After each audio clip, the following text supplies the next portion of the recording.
അപ്പോൾ ട്രാവൽസിൽ നിന്നും പിന്നെ നമ്മുടെ ഈ ഒരു എക്സ്പോർട്ടിങ് ഇമ്പോർട്ടിങ് ആ ഒരു ബിസിനസ്സിലേക്കൊക്കെ എത്തി. അത് കഴിഞ്ഞിട്ട് പിന്നെയും ബിസിനസ്സുകൾ ചെയ്തു. പിന്നെയാണ് നമ്മുടെ ദ സൊല്യൂഷൻ മാസ്റ്ററിലേക്ക് എത്തുന്നത്.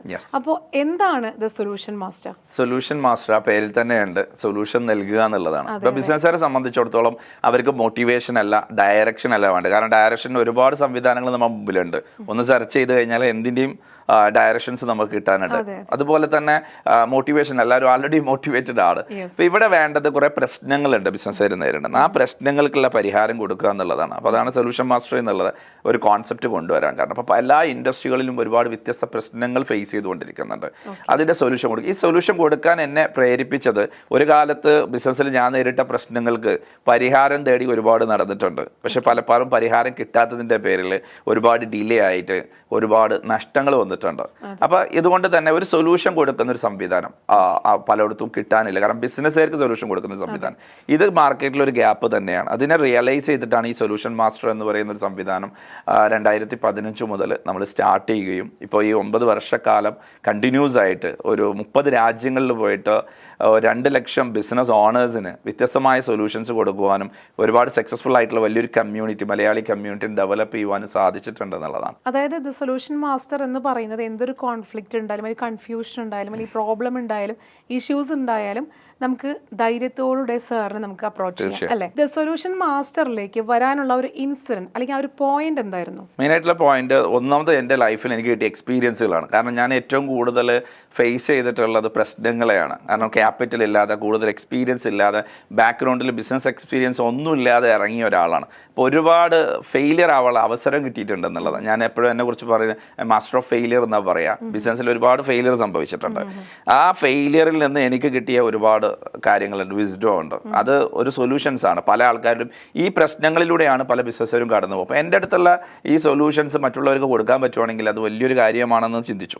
രണ്ടാമത്തെ ഒരു കാര്യം എന്ന് പറയുന്നത്, 1-2 ഇൻസിഡൻറ്റ് എൻ്റെ ഫ്രണ്ട്സിൻ്റെ ഭാഗത്ത്, അതായത് എനിക്കറിയുന്ന വളരെ ക്ലോസ്ഡ് ആയിട്ടുള്ള ആളുകൾ ബിസിനസ്സിൽ പ്രശ്നം വന്ന സമയത്ത് ആത്മഹത്യ ചെയ്ത കുറച്ച് ആളുകൾ, അതുപോലെ തന്നെ നാട് വിട്ടുപോയ കുറേ ആളുകൾ, ഡിപ്രഷനിലേക്ക് കുറേ ആളുകൾ, കുറേ നമ്മുടെ ബിസിനസ് കമ്മ്യൂണിറ്റി ആയതുകൊണ്ട് ഇങ്ങനെ കുറേ ആൾക്കാരുടെ സ്റ്റോറീസ് കേട്ടപ്പോൾ ഇവർക്കൊരു സൊല്യൂഷൻ കിട്ടിയിരുന്നെങ്കിൽ. നമ്മുടെ നാട്ടിൽ തന്നെ ഒരാൾ 250 കോടി ബാധ്യത വന്നിട്ട് തൂങ്ങി മരിച്ചതുണ്ട്. അതുപോലെ നാട് വിട്ടുപോയ കുറേ ആൾക്കാരുടെ സ്റ്റോറീസ് ഉണ്ട്. എൻ്റെ അടുത്ത ക്ലോസ് ആയിട്ടുള്ള സുഹൃത്ത് ആത്മഹത്യ ചെയ്തിട്ടുണ്ട്. ഡ്രഗ്സിലേക്ക് പോയ, ഡിപ്രഷനിലേക്ക് പോയവരുണ്ട്. ഇങ്ങനത്തെ ഒരുപാട് സ്റ്റോറീസ് നമ്മൾ കേൾക്കുമ്പോൾ വളരെ ഇമോഷണൽ ആവാണ്ട് ഇവർക്ക് എന്തുകൊണ്ടാണ്. അപ്പം നമ്മൾ മനസ്സിലാക്കുന്ന ഒരു കാര്യം, ഒരു പ്രശ്നം വരുന്ന സമയത്ത് ഒരു സൊല്യൂഷൻ കൊടുക്കുക ഒരാളുണ്ട്. ഇപ്പം നമുക്കൊരു രോഗം വന്നു കഴിഞ്ഞാൽ നമ്മളൊരു ഡോക്ടറെ അടുത്ത് പോകുന്നു, പ്രശ്നം പറയുന്നു, അയാളെ സൊല്യൂഷൻ കൊടുക്കും. അല്ലെങ്കിൽ നമ്മൾ ഡിപ്രഷൻ ആവും. ദിവസങ്ങൾ ആ രോഗം കൊണ്ട് നിൽക്കുവാണെങ്കിൽ നമ്മൾ പേടിച്ചു പോകും. ഡോക്ടർ എന്ന് പറയുമ്പോൾ ഡോക്ടർ കാണുമ്പോൾ തന്നെ 50% പോയിട്ടുണ്ടാവും. അത് കഴിഞ്ഞ് ബാക്കി മെഡിസിൻ കഴിക്കുമ്പോഴേക്ക് പോകും. അപ്പം അങ്ങനെ ഒരു സൊല്യൂഷൻ കൊടുക്കുന്നത് അത് ഫിസിക്കലി ആണോ, മെന്റലി ബിസിനസ് പരമായിട്ട് കൊടുക്കുന്ന ഒരു സംവിധാനങ്ങൾ വളരെ കുറവാണ്. മെന്റലി ഉള്ളിടത്തും ആളുകൾ പോകാൻ മടിയാണ്. പക്ഷേ ബിസിനസ് പരമായിട്ടുള്ള ആളുകൾക്ക് ഒരുപാട് പ്രശ്നങ്ങളുണ്ട്. അപ്പോൾ അത് സൊല്യൂഷൻ കൊടുക്കുക എന്നുള്ളതാണ് ഒന്നാമത്തെ കാര്യം. അപ്പോൾ എൻ്റെ എക്സ്പീരിയൻസും ഇപ്പോൾ കറൻ്റ്ലി അത് ഏറ്റവും ഇമ്പോർട്ടൻ്റ് ആണ് തോന്നിയത് കൊണ്ടാണ് സൊല്യൂഷൻ മാസ്റ്റർ എന്ന് പറയുന്ന കോൺസെപ്റ്റിലേക്ക് ഞാൻ ഫോക്കസ് ചെയ്യാനുള്ള കാരണം. ഞാൻ കേട്ടിട്ടുണ്ട് സാർ നല്ലൊരു പ്രഭാഷകൻ കൂടിയായിരുന്നു എന്നുള്ളത്. അപ്പോൾ ആ ഒരു കാര്യങ്ങളൊക്കെ സാറിൻ്റെ ബിസിനസ്സിലേക്ക് എത്രത്തോളം സാറിനെ ഹൈലൈറ്റ് ചെയ്തിട്ടുണ്ട് അല്ലെങ്കിൽ യൂസ്ഫുൾ ആയിട്ടുണ്ട്?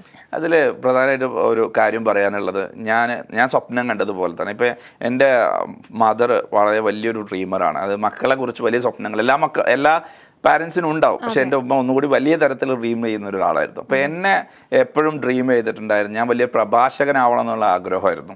അപ്പോൾ അതോടെ തന്നെ ആ പ്രഭാഷണത്തിലേക്ക് എന്നെ പ്രചോദിപ്പിച്ചിട്ടുണ്ടായിരുന്നു. അപ്പോൾ ഇതിൻ്റെ ഭാഗമായിട്ട് ഈ ചെറിയ പ്രായത്തിൽ മദ്രസയിലും സ്കൂളിലൊക്കെ പഠിക്കുന്ന സമയത്ത് ചില വേദികളൊക്കെ കിട്ടുമല്ലോ. അപ്പോൾ 7ാമത്തെ വയസ്സിൽ ആദ്യമായിട്ട് ഞാൻ ഒരു വേദിയിൽ കയറി പ്രഭാഷണം നടത്തുന്നത് 1 മിനിറ്റിൻ്റെ പ്രസംഗമാണ് മദ്രസയിലുള്ള ഒരു പരിപാടി. മാറ്റർ എന്ന് പറയുന്നത് മദ്രസയിൽ ഒരു നബിദിന പ്രോഗ്രാമിൽ ഒരു പ്രഭാഷണമാണ്, 1 മിനിറ്റിൻ്റെ പ്രഭാഷണം. അത് ഉമ്മ വളരെ ക്യൂരിയോസിറ്റിയോടുകൂടെ എന്നെ പഠിപ്പിച്ചു. വളരെ സന്തോഷത്തോടുകൂടെ ഞാനത് പഠിച്ചെടുത്ത് സ്റ്റേജിൽ കയറി. സ്വാഭാവികമായിട്ട് ഫസ്റ്റ് സ്റ്റേജ് ആയതുകൊണ്ട് തന്നെ അതിൽ കയറിയ സമയത്ത് തന്നെ പേടിച്ചുകൊണ്ട് എല്ലാം മറന്നു. അങ്ങനെ ഓടി ഉമ്മാൻ്റെ അടുത്തേക്ക് ഓടുവാണ്. ഓടി ഉമ്മ കെട്ടിപ്പിടിച്ച് ആശ്വസിപ്പിച്ച്, എല്ലായിടത്തും ചിരി വരുമല്ലോ സ്വാഭാവികമായിട്ടൊരു സദസ്സിൽ.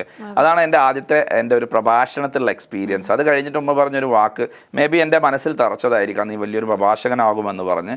അതിൻ്റെ ശേഷം പ്രഭാഷണ കലയിൽ എന്നെ ഡെവലപ്പ് ചെയ്യാൻ വേണ്ടിയിട്ട് വ്യത്യസ്തമായിട്ടുള്ള ഗുരുനാഥന്മാരെ ഏൽപ്പിക്കുകയും അവർ അവരിൽ നിന്ന് എന്നെ പ്രഭാഷണം പഠിപ്പിക്കുകയൊക്കെ ചെയ്തു. കാരണം ആ കാലഘട്ടത്തിൽ അങ്ങനെ ആരും ചെയ്യാത്തതാണ്. പലപ്പോഴും നമ്മൾ വീക്കായിട്ടില്ല. ഞാൻ പല പഠനത്തിൽ പല വിഷയത്തിലും വീക്കായിരുന്നു. അതിലൊന്നും എന്നെ ട്യൂഷൻ വിട്ടിട്ടില്ല. കാരണം ഞാൻ വീക്കായതിലല്ല എനിക്ക് ട്യൂഷൻ വേണ്ടത്.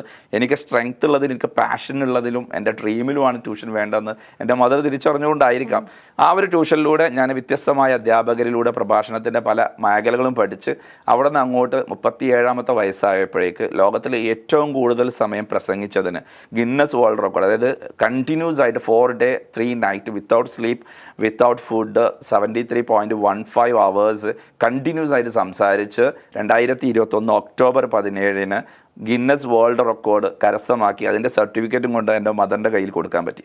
അപ്പോൾ ഇത്രയും കാലം ഞാൻ ഈ ബിസിനസ് ചെയ്യുന്ന സമയത്തും എൻ്റെ ഒരു വലിയ എൻ്റെ ഉമ്മയുടെ സ്വപ്നം, എൻ്റെ ഉള്ളിലുള്ള പാഷനുമായിട്ടുള്ള, എൻ്റെ ഇൻബോൺ ടാലൻറ്റുമായിട്ടുള്ള ഈ പ്രഭാഷണ കലയിലും ഞാൻ പ്രാക്ടീസ് ചെയ്യുന്നുണ്ടായിരുന്നു. അതുകൊണ്ടാണ് ഒരു ബിസിനസ്സുകാരൻ എന്നുള്ള നിലക്കും പ്രഭാഷകൻ എന്നുള്ള ഒരു മിക്സിങ് ഇതിൻ്റെ ഉള്ളിൽ വരാൻ കാരണം. നിങ്ങൾ ചോദിച്ചത് അതിൽ കണക്ട് ചെയ്യാൻ പറ്റും. അപ്പോൾ ഇത് രണ്ടും ഉപകാരത്തിൽപ്പെട്ടു. ഒന്നെന്ന് വെച്ചിട്ടുണ്ടെങ്കിൽ ഒരു ബിസിനസ്സുകാരൻ എപ്പോഴും നല്ലൊരു കമ്മ്യൂണിക്കേറ്റർ ആയിരിക്കണം. അതോടൊപ്പം തന്നെ ബിസിനസ്സുകാരെ പഠിച്ച പാഠങ്ങൾ മറ്റുള്ളവർക്ക് പകർന്നു കൊടുക്കാൻ കഴിയുവാണെങ്കിൽ അത് വലിയൊരു കാര്യമായിട്ട് എനിക്ക് തോന്നുന്നുണ്ട്. ഇപ്പോൾ ഗിന്നസ് റെക്കോർഡിൻ്റെ കാര്യം പറഞ്ഞു, അപ്പോൾ അതിലേക്ക് നമ്മൾ വരാം. അതിന് മുന്നേ എനിക്ക് നമ്മുടെ ദ സൊല്യൂഷൻ മാസ്റ്ററിനെ കുറിച്ച് കുറച്ച് കാര്യങ്ങളൂടെ അറിയാനുണ്ട്. ദ സൊല്യൂഷൻ മാസ്റ്ററിൽ നമ്മളിപ്പോൾ പറഞ്ഞു കോൺഫ്ലിക്ട്സ് അല്ലെങ്കിൽ കൺഫ്യൂഷൻസ്, ഇഷ്യൂസ് ഒക്കെയാണ് നമുക്കതിൽ സോൾവ് ചെയ്ത് കിട്ടുക എന്നുള്ളത്. അപ്പോൾ ആൾക്കാർക്ക് ഒരു ചിന്ത വരും ഇത് എങ്ങനെയാണ് സോൾവ് ചെയ്ത് കിട്ടുക എന്നുള്ളത്. അപ്പോൾ അതിന് കുറച്ച് ഹൈലൈറ്റ്സ് ഉണ്ടല്ലോ. എന്തൊക്കെയാണ് ആ ഒരു ഹൈലൈറ്റ്സ്, അല്ലെങ്കിൽ എന്തൊക്കെ ഫെസിലിറ്റീസ് ആണ് ഒരു business person the solution master provide ചെയ്യുന്നത്? ഓക്കെ, ബിസിനസ് എന്ന് പറയുമ്പോൾ വ്യത്യസ്തമായിട്ടുള്ള ബിസിനസ്സുകൾ, ചെറിയ സംരംഭകരുണ്ട്, വലിയ ബിസിനസ്സുകളുണ്ട്, പ്രോഡക്റ്റ് ഉണ്ട്, സർവീസ് ഉണ്ട്, എക്സ്പീരിയൻസ് ഉണ്ട്, ഡിഫറെൻ്റ് ആയിട്ടുള്ള ബിസിനസ്സിൻ്റെ എലമെൻറ്റ്സുകളുണ്ട്. അപ്പോൾ ഇതിൽ മെയിനായിട്ട് ഏറ്റവും പ്രധാനമായിട്ട് നമ്മൾ മനസ്സിലാക്കുന്നത് ഏതൊരു ബിസിനസ്സുകാരും നേരിടുന്ന ഏറ്റവും പ്രധാനപ്പെട്ട പ്രശ്നം എന്ന് പറയുന്നത് ഇൻറ്റേർണലി ഉള്ള പ്രശ്നങ്ങളാണ്. ഇൻറ്റേർണലി എന്ന് പറഞ്ഞാൽ ഒന്നെങ്കിൽ പീപ്പിൾ ആയിരിക്കാം, അതല്ലെങ്കിൽ അതിൻ്റെ ഉള്ളിലുള്ള സെയിൽസോ മാർക്കറ്റിങ്ങോ ഓപ്പറേഷനോ ഫിനാൻസോ റിലേറ്റഡ് ആയിട്ടുള്ള കാര്യങ്ങൾ ഇൻറ്റേർണൽ ആയിട്ടുള്ള പ്രശ്നമാണ്. രണ്ടാമത്തെ ഒരു പ്രശ്നം എന്ന് പറയുന്നത് എക്സ്റ്റേണൽ മാർക്കറ്റിലുള്ള പ്രശ്നമാണ്. ഇപ്പോൾ ഇൻറ്റേർണൽ പ്രശ്നത്തിന് 2 വേർഡ്സിൽ നമുക്ക് പറയാം. ഒന്ന്, ഒരു ബിസിനസ്സിൻ്റെ ഉള്ളിൽ വീക്ക്നെസ് ഉണ്ടാവും, സ്ട്രെങ്ത്തും ഉണ്ടാവും. ഇപ്പോൾ സ്ട്രെങ്ത് എന്ന് പറയുന്ന അവരുടെ കയ്യിൽ കുറേ പ്രോഡക്റ്റ്സ് ഉണ്ടാവും, കുറച്ച് ആളുകൾ ഉണ്ടാവും, അതുപോലെ തന്നെ നല്ല രീതിയിൽ ബിസിനസ്സിനെ കുറിച്ചുള്ള ഐഡിയ ഒക്കെ ഉണ്ടാവും. പക്ഷേ അതേപോലെ വീക്ക്നെസ്സുകളും ഉണ്ടാവും. മേ ബി ചില മാർക്കറ്റിൽ ഫെയിലിയർ ആയിരിക്കാം, അല്ലെങ്കിൽ ഫിനാൻഷ്യൽ ഫെയിലിയർ ആയിരിക്കാം, അതിൽ ഇൻവെൻട്രി മാനേജ്മെൻറ്റിലായിരിക്കും, അല്ലെങ്കിൽ പീപ്പിൾ മാനേജ്മെൻറ്റിലായിരിക്കും, പ്രോസസ്സിലായിരിക്കും. അപ്പോൾ ആ വീക്ക്നെസ് ആണ് അയാൾ ആ പ്രശ്നം ഇൻറ്റേർണലി ക്രിയേറ്റ് ചെയ്യുന്നത്. അതിനെ ഐഡൻറ്റിഫൈ ചെയ്യുകയാണ് നമ്മൾ ആദ്യത്തെ അനലൈസ് ചെയ്തുകൊണ്ട് കണ്ടെത്തുന്നത്. എന്നിട്ട് അത് കറക്റ്റ് ചെയ്ത് കൊടുക്കും. അതോടുകൂടി ഇൻറ്റേർണൽ പ്രശ്നം തീരും.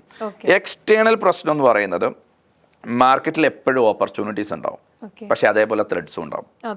ഓപ്പർച്യൂണിറ്റി എന്ന് പറയുന്നത് കസ്റ്റമേഴ്സ് ആണ്, ത്രെഡ് എന്ന് പറയുന്നത് കോമ്പറ്റീറ്റർ ആണ്. കോമ്പറ്റീറ്റർ എന്ന് പറയുമ്പോൾ ചിലപ്പോൾ മാർക്കറ്റ് കോമ്പറ്റീറ്റർ ആയിട്ട് വരും, ചിലപ്പോൾ ഇ കൊമേഴ്സ് വരും, ചിലപ്പോൾ വലിയ വലിയ കോർപ്പറേറ്റ്സ് കമ്പനി വരും, ചില സമയത്ത് ഓപ്പോസിറ്റുള്ള കടക്കാരനായിരിക്കും.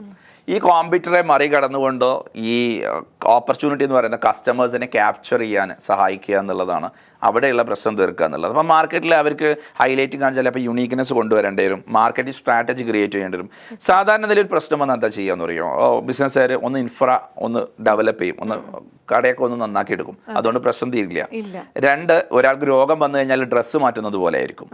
രണ്ടാമത്തെ ഒരു കാര്യം എന്ന് പറയാൻ അവരെ ചെയ്യാന്ന് വെച്ചാൽ ആളുകളൊന്ന് മാറ്റി വെക്കും. ആളുകളെ മാറ്റിയോണ്ട് കാര്യമില്ല, പ്രോസസ്സിലാണ് പ്രശ്നമെങ്കിലോ ആളെ മാറ്റി, പ്രൊഡക്റ്റിലാണോ ഫെയിലിയർ എങ്കിലോ ആളെ മാറ്റിയിട്ട് കാര്യമില്ലല്ലോ. ചില ആളുകൾ എന്ത് ചെയ്യുമെന്ന് വെച്ചിട്ടുണ്ടെങ്കിൽ ഒരുപാട് പ്രോഡക്റ്റ് പർച്ചേസ് ചെയ്യും, ഇൻവെൻട്രി കൂട്ടും. ഇൻവെൻട്രി കൂട്ടിയൊന്നും കാര്യമില്ല, കസ്റ്റമർ ആൾറെഡി അവിടെ ആക്സസ് ഇല്ല, വിസിബിലിറ്റി ഇല്ലെങ്കിൽ അതല്ലേ മാറ്റം വരുന്നത്. ചെറിയൊരു പോയിന്റ് എങ്കിലും ഇപ്പോൾ നല്ല സ്റ്റാഫ് ഉണ്ടാവും, നല്ല പ്രൊഡക്റ്റ് ആയിരിക്കും, നല്ല സർവീസ് ആയിരിക്കും, പക്ഷേ കാർ പാർക്കിംഗ് എന്നൊരു സംഭവം ഇല്ലാത്തതിന്റെ പേരിൽ മാത്രം തോൽവിയായിട്ടുള്ള അത് എക്സ്റ്റേണൽ പ്രോസസ് ആണ്. അതാണ് ബാരിയർ. ത്രെഡ് ഞാൻ നേരത്തെ പറഞ്ഞ കസ്റ്റമർ ഉണ്ട്, പക്ഷെ ത്രെഡ് ഉണ്ട്. ത്രെഡ് എന്ന് പറയുന്നത് കസ്റ്റമർ ഇങ്ങോട്ട് ആക്സസ് ചെയ്യാൻ ഉള്ളൊരു പ്രയാസമുണ്ട്. അപ്പോൾ ഈ ത്രെഡിനെ ഐഡന്റിഫൈ ചെയ്ത് ഇന്റേണലിലെ വീക്ക്നെസ്സിനെ ഐഡന്റിഫൈ ചെയ്ത് കൊടുക്കുക എന്ന് പറയുന്നത് മേ ബി ചിലപ്പോൾ നമ്മൾ പറയുമ്പോൾ അത് എനിക്ക് അറിയുന്ന കാര്യമാണെന്ന് തോന്നും, പക്ഷേ അതിനെ ഒരാൾ ഐഡന്റിഫൈ ചെയ്ത് കൊടുക്കുമ്പോഴാണല്ലോ അതിന് സൊല്യൂഷൻസ് ഉണ്ടാക്കാൻ പറ്റും. അപ്പോൾ ആദ്യം നമ്മൾ ചെയ്യുന്നത് എന്താണ് ആക്ച്വലി ഉള്ള പ്രശ്നം, അതായത് സിമ്പിളായിട്ട് പറഞ്ഞാൽ എന്തോന്ന് കുറവുണ്ട്, ആ കുറവിനെ മനസ്സിലാക്കി കൊടുക്കുക എന്നുള്ളതാണ്. അതിൻ്റെ ശേഷം അതിൻ്റെ സൊല്യൂഷൻസ്, അത് വളരെ ഇമ്പോർട്ടൻ്റ് ആണ്. കാരണം നമുക്കറിയാം, പ്രശ്നം നമുക്കറിയാമായിരിക്കും ചില ആളുകൾക്കൊക്കെ, പക്ഷേ സൊല്യൂഷൻസ് അറിയില്ല. ഈ സൊല്യൂഷൻ അറിഞ്ഞിട്ടും കാര്യമില്ല. മൂന്നാമത്തെ ഒരു സ്റ്റേജ് ഉണ്ട്, എങ്ങനെയാണ് ആ സൊല്യൂഷൻ എക്സിക്യൂഷൻ ചെയ്യുക എന്നുള്ളത്. അവിടെയാണ് പലപ്പോഴും ഫെയിലിയർ ആവുക. എക്സിക്യൂഷൻ വളരെ ഇമ്പോർട്ടൻ്റ് ആണ്. കാരണം ബിസിനസ്സുകാരന് സൊല്യൂഷൻ അറിഞ്ഞതുകൊണ്ട് മാത്രം കാര്യമില്ല, എക്സിക്യൂഷൻ ചെയ്യുമ്പോൾ വളരെ പ്രൊഫഷണൽ ആയിട്ട് എക്സിക്യൂഷൻ. എൻ്റെ കയ്യിൽ ടീമുണ്ട്, അപ്പോൾ അവർ കൃത്യമായിട്ട് ഇത് എക്സിക്യൂഷൻ ചെയ്യാനും കൂടി നമ്മളൊരു അതിൻ്റെ ബാക്കിൽ, അതായത് ഒരു പ്രശ്നത്തിന് എത്ര സമയമാണ് എക്സിക്യൂഷന് വേണ്ടത് അത്രയും സമയം നമ്മൾ ബാക്ക് എൻഡ് ടീമിന് സപ്പോർട്ട് കൊടുക്കും.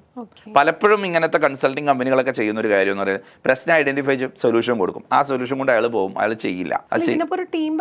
ബാക്കിലുണ്ട് വലിയൊരു ടീം, നമ്മുടെ ഒരു ടീമുണ്ട്. അപ്പോൾ അവരാണ് ഈ സൊല്യൂഷൻ, അവരുടെ പണി എന്ന് പറയുന്നത് ഞാൻ കൊടുക്കുന്ന ഈ പ്രോബ്ലം ഐഡന്റിഫൈ ചെയ്ത് സൊല്യൂഷൻ കൊടുത്തു കഴിഞ്ഞാൽ ആ സൊല്യൂഷനെ എക്സിക്യൂഷൻ ചെയ്യുന്നുണ്ട് കറക്റ്റ് മോണിറ്റർ ചെയ്യുക എന്നുള്ളതാണ്. അത് ഡിജിറ്റലി മോണിറ്റർ ചെയ്യും, ഫിസിക്കലി അവിടെ പോയിട്ട് മോണിറ്റർ ചെയ്യും. ആ പ്രശ്നം തീർന്നും നമ്മൾ ഉറപ്പ് വരുത്തും, വെരിഫൈ ചെയ്യും. അത് കഴിഞ്ഞിട്ട് അവരെ വെരിഫൈ ചെയ്ത് സൈൻ ചെയ്ത് നമ്മൾ വാങ്ങുന്നുണ്ട്.